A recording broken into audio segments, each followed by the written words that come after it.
साहेबांनी नोंद घेतली. साहेब म्हणाले उमेदवारांना उन्हात का बसवलं. म्हणलं 5 वर्ष आता ते तुम्ही दिलेल्या 6 कोटीच्या बिल्डिंगमध्ये बसणार आहेत, त्याच्यामुळे आजच्या दिवस गडबड झाली, पुढच्या वेळाला उन्हात बसवणार नाहीत. राहुलनी नारा द्यायला लावला. मी कान देऊन लक्ष दिलं. लाडक्या बहिणींचा आवाज हा भावांपेक्षा जास्त जोरात होता. परतूरच्या आपल्या या सभेमध्ये सर्वप्रथम हिंदवी स्वराज्याचे सरसंस्थापक छत्रपती शिवरायांना मानाचा मुजरा करतो. भारतीय राज्यघटनेचे शिल्पकार भारतरत्न डॉक्टर बाबासाहेब आंबेडकर यांना मानवंदना अर्पित करतो.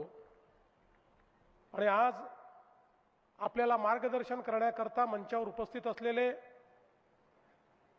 आपल्या देशाचे माजी केंद्रीय मंत्री ज्येष्ठ नेते रावसाहेब पाटील दानवे, माजी पालकमंत्री ज्येष्ठ आमदार आमचे सहकारी आणि आपले अतिशय कार्यक्षम आणि लोकप्रिय आमदार श्री बबनरावजी लोणीकर, राज्यसभेचे खासदार भागवत कराडजी, जिल्हाध्यक्ष आमदार नारायण कुचेजी, संजय कौडगेजी, आमचे मित्र कैलास गोरंट्यालजी, युवा नेते राहुल लोणीकरजी, या ठिकाणी आपल्या नगराध्यक्ष पदाच्या उमेदवार प्रियंकाताई राक्षे, आपले सर्व नगरसेवक पदाचे उमेदवार. आज अतिशय आनंदाची गोष्ट आहे की परतूरमध्ये आपल्या सर्वांचं दर्शन घेण्याकरता येण्याची संधी मला मिळाली.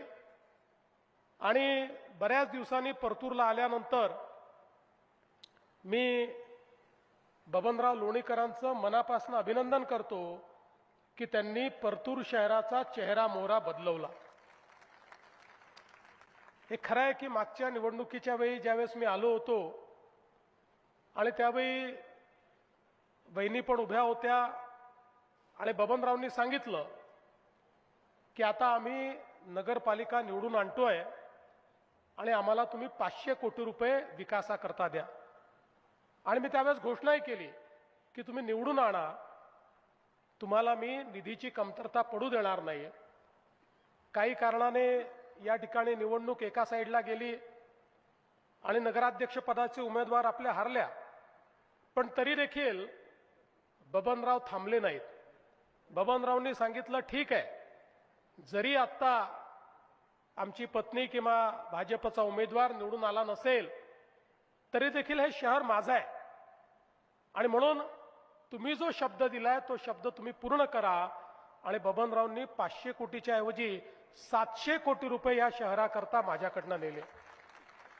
आणि मी खऱ्या अर्थानं या ठिकाणी बबनरावना सांगतो, तुम्ही गेल्या काही वर्षात खूप चांगलं काम या ठिकाणी केलेलं आहे, पण अजून काही काम राहिलंही असेल.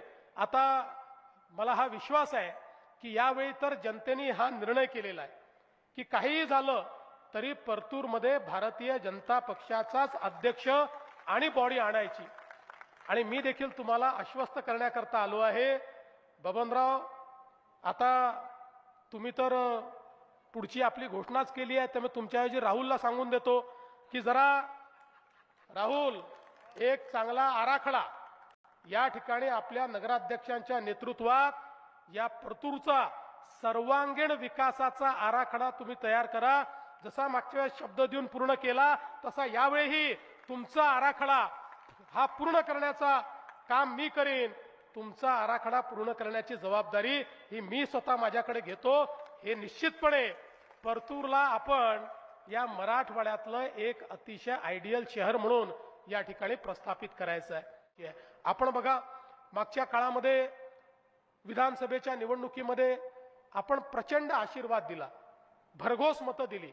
परिणाम असा झाला की महाराष्ट्राच्या इतिहासात सर्वाधिक जागा आपल्याला त्या ठिकाणी प्राप्त झाल्या. न भूतो अशा विजय आपल्याला मिळाला.